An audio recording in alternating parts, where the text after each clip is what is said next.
먹고 살기 힘들어도 지나치면 안 되는 세상 소식 전해드립니다. 허리케인 데스크.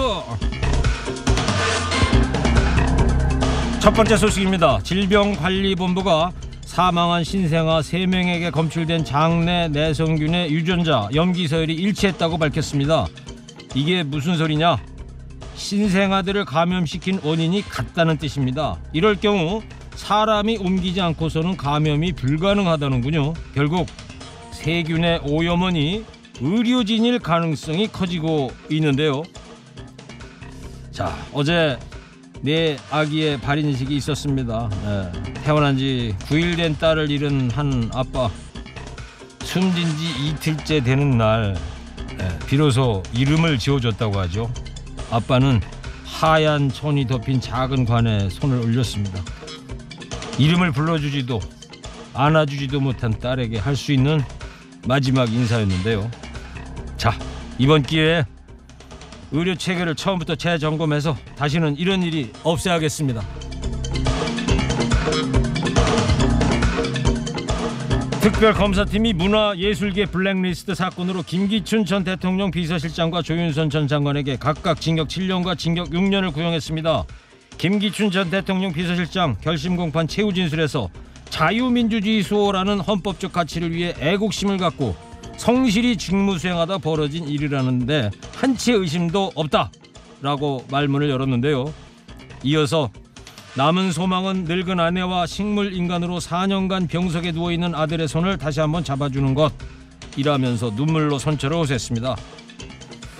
그런데요, 바로 그 아들 집에 블랙리스트 증거 자료들을 은닉했다가 들통난 적이 있죠. 아들 손 잡아주기 전에 먼저 죗값 다 치르고 떳떳한 아빠가 되시는 건 어떨까요? 다음 소식입니다.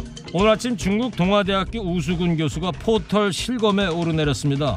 TBS 김어준의 뉴스공장에 출연한 종편에서 중국의 문재인 홀대론을 반박하는 주장을 내자 통편집당했다고 밝혔는데요.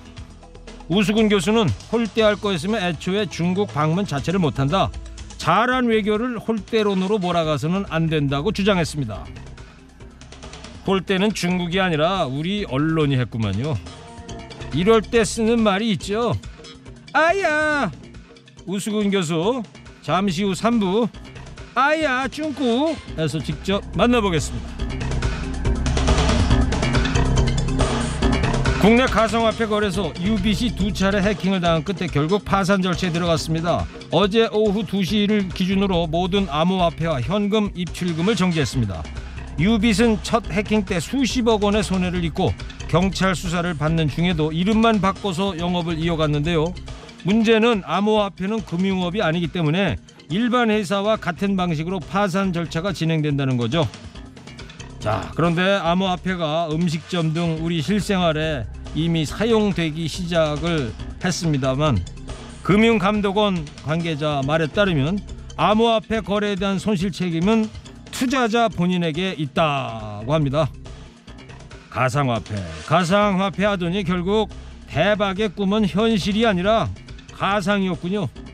뜬구름 잡으러 다니다 보면 인생 금방 서산 너머로 저물기 마련입니다. 마지막 소식입니다. 홍준표 자유한국당 대표가 KBS 불우이웃돕기 모금 생방송에 나와서 돌발 발언을 했습니다. KBS도 이제 파업을 그만하고 국민의 방송으로 돌아갔으면 한다. KBS 여러분들이 파업을 그만하는 것이 오늘 국민에 대한 큰 기부가 될 것이다. 이렇게 생방송에서 말을 했다는군요. KBS 새 노조는 방송 뒤에 언론 적폐 원흉 홍준표 대표는 입을 다물라 비판했는데요. 네, 홍 대표님이 가만히 계시는 게 국민들에겐 큰 기부입니다. 기부. 오늘 허리케인 데스크 여기까지입니다. 깨어있는 시민이 됩시다.